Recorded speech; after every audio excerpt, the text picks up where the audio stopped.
Okay, welcome all of you. So in this video we talk about the brain sensors, and actually this sensor for the Alzheimer.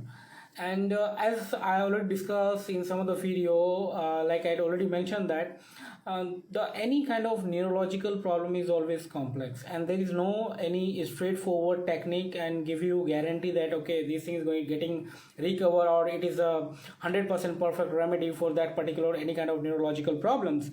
It is always question just because of so many things and so many problems. So maybe sometime we'll talk about those problems in separate videos, but right now we talk about these brain sensors. So actually it is not exactly the nanoparticle kind of nanoparticle which we always talking about, but it is a nanoparticle, but it is a biological or biomolecule which is in nanoparticle range, which is in nano size range.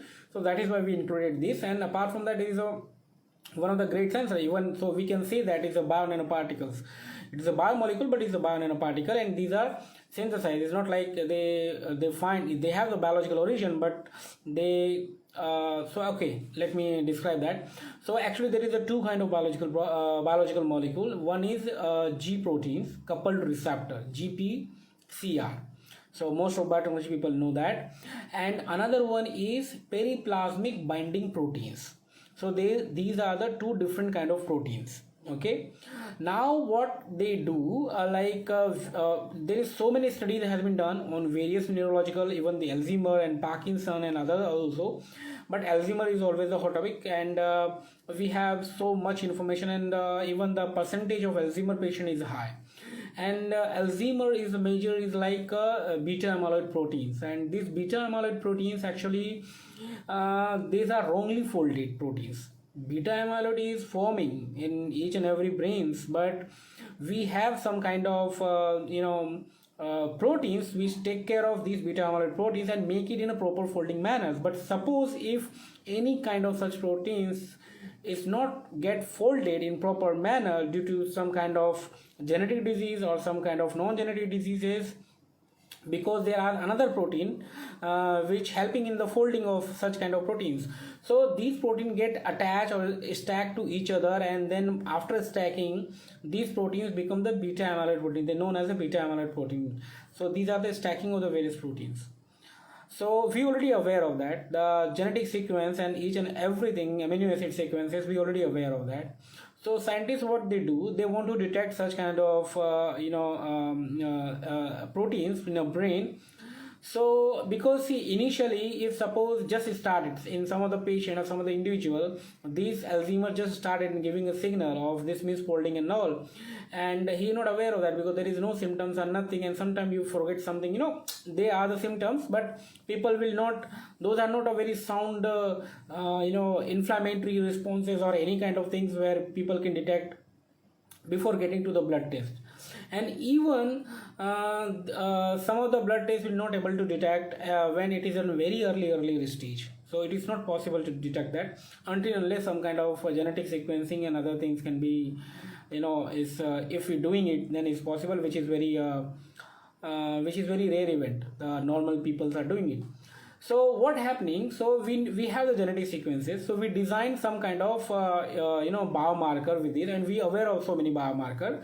So we design some kind of ligand which can attach with this biomarker.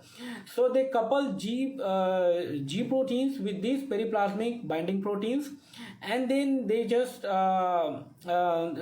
they detect whether it's a beta amyloid present or not. So by implanting or maybe by taking the blood sample something, it's I'm just thinking if it is possible in a form of IVD devices or not, because this study is not related with the IVD one, but I'm just thinking the future of that. So these G proteins and the periplasmic binding proteins are encoded with some kind of these are genetically encoded to detect these kind of beta amyloid proteins to detect the Alzheimer's. So in that way these are the brain signals, so in that way it able to detect the Alzheimer. So that's one of the things why it is a good research and why I will share that, because it is a if this isn't happening, so maybe I am not aware of that what kind of sensitivity they have,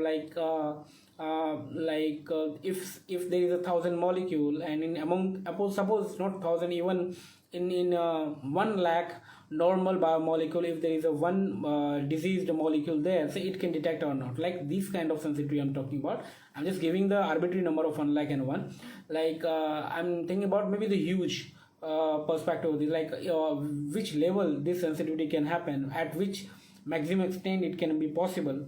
So if something is possible, or can we immobilize such thing on a cellulose membrane or nitrocellulose membrane to make any kind of IVD based devices or something like that, where like non-invasive technique of detecting the Alzheimer and all, if it's possible or not. Because invasive technique definitely there, but it cannot reach to the maximum populations, and apart from this costly also, it need a good human expertise and skills, which is not possible be available at each and every location, especially when we're talking about some developing country like India, and even some of the country which is far more below this India, like Pakistan, Bangladesh, Sri Lanka, like these countries. And yeah, there's so many countries. So definitely, so if we make it in the form of IVD based kind of devices or any portable devices, by utilizing such thing, by immobilizing a nitrocellulose membrane or any such kind of things, then definitely it's going to be very promising diagnostic devices. So let's see what kind of further research will take for the design and development for this. So that's it for now. If you need a further discussion and brief explanations on what about the Alzheimer's or other neurological problem like Parkinson's and all, if you need further discussion on these G protein receptors and periplasmic binding proteins, how we can club together, how we can make, if we're thinking about some other kind of biomolecule, how these things are made, how this can be synthesized in a larger scale even. So if you need further knowledge on this, just DM me. So that's it for the video now, and we will meet with another video with some other different topic. So till then, bye, take care.